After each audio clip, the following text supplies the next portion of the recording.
శ్రావణ మాసం వచ్చేస్తుంది కదా. అందరూ శ్రావణ మాసంలో వరలక్ష్మి వ్రతం చేసుకోవడానికి హడావిడిగా ఉంటారు. అయితే అసలు వరలక్ష్మి వ్రతం చేసుకోవడానికి అసలు ఏం తెచ్చుకోవాలి చెప్తాను ఈరోజు.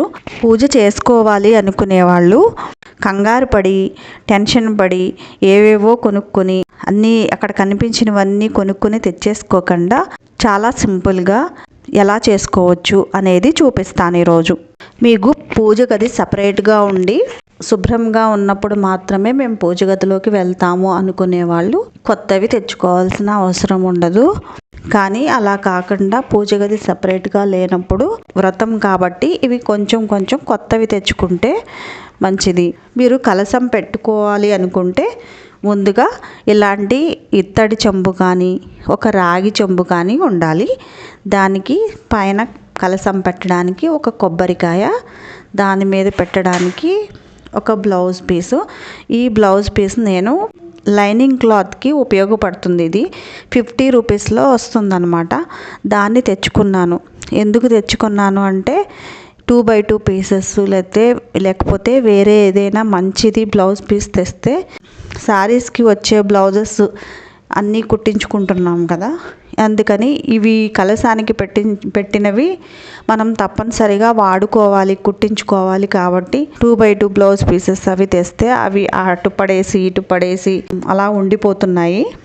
అందుకని నేను ఇదైతే త్వరగా ఉపయోగించుకోవచ్చు అమ్మవారి దగ్గర పెట్టినది అని ఇలా లైనింగ్ క్లాత్కి ఉపయోగపడేది 50 రూపీస్లో తెచ్చుకున్నాను. ఇది ఏది మనం డ్రెస్ కానీ బ్లౌజ్ కానీ కుట్టించుకున్నప్పుడు ఇది వేసేసి కుట్టించుకోవచ్చు.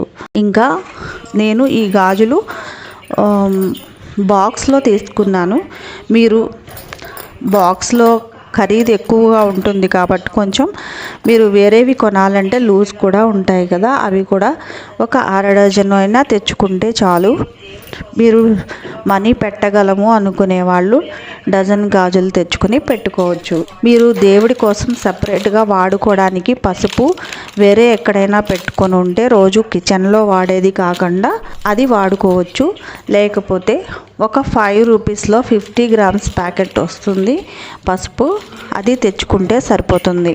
ఇంకా కుంకుమ కూడా మీరు రోజు వాడుకునేది ఉంటే వాడుకోవచ్చు దేవుడి గదిలో, లేకపోతే ఇలా కొత్తది ఒక 50 గ్రామ్స్ తెచ్చుకొని పెట్టుకోవచ్చు. కొంచెం ఇలా అక్షంతలు కలుపుకోండి. ఇవి కర్పూరం బిళ్ళలు ఒక చిన్న ప్యాకెట్ తెచ్చుకుంటే సరిపోతుంది. నేను ఇలా ఒక్కపడే తెచ్చుకున్నాను తాంబూలంలో వేయడానికి. ఒక్కలు కావాలంటే ఒక్కలు కూడా తెచ్చుకోవచ్చు. చిన్న గంధం ప్యాకెట్ తెచ్చుకుంటే మీరు సరిపోతుంది. ఇవన్నీ మీరు తర్వాత కూడా వాడుకుంటాము అనుకుంటేనే తెచ్చుకోండి, లేకపోతే ఈ పూజకి సరిపడా తక్కువగా తెచ్చుకొని వాడుకోవచ్చు. ఇంట్లో ఎలాగూ ఒత్తులు ఉంటాయి కదా, లేకపోతే కొత్త ప్యాకెట్ తెచ్చుకోండి. రోజు మీరు పూజ దగ్గర వాడుతూ ఉంటారు కదా ఆయిల్, అది మీరు ఏది వాడితే అది వేయచ్చు. కాదు అనుకుంటే మీరు ఇంకా పెట్టగలము అనుకుంటే ఆవు నెయ్యి కూడా వాడచ్చు. మీరు ఎంతమంది ముత్తైదువులకు తాంబూలం ఇవ్వాలనుకుంటున్నారో దాన్ని బట్టి మీరు బ్లౌజ్ పీసులు తెచ్చుకోండి. కావలసిన అన్ని పువ్వులు తెచ్చుకోండి. నైవేద్యం కూడా మీరు బాగా కంగారు పడిపోవాల్సిన అవసరం లేదు. సంతోషంగా ఎంత చేయగలిగితే అంతే చేసుకోండి. పరమాన్నం ఒక్కటే చేయగలను అనుకుంటే అదొక్కటే చేసి అమ్మవారికి నైవేద్యంగా సమర్పించవచ్చు. మీకు వాయనం ఇచ్చే అలవాటు ఉంటే కనుక వాయనంలో మీరు ఏమి ఇవ్వాలనుకుంటారో అవన్నీ చేసుకోవచ్చు. కానీ ఓపిక లేకుండా టెన్షన్ పడుతూ కంగారు పడిపోతూ అన్నీ చేయాల్సిన అవసరం ఉండదు. మనస్ఫూర్తిగా ఏది చేసి పెట్టినా అమ్మవారు స్వీకరిస్తారు. బంగారు రూపులు చీరలు అన్నీ తెచ్చి అవన్నీ కొనుక్కొచ్చి ఖచ్చితంగా పెట్టాలి అమ్మవారికి అని ఏమీ లేదండి. అన్నిటికంటే ముందు మన భక్తి శ్రద్ధ ముఖ్యము.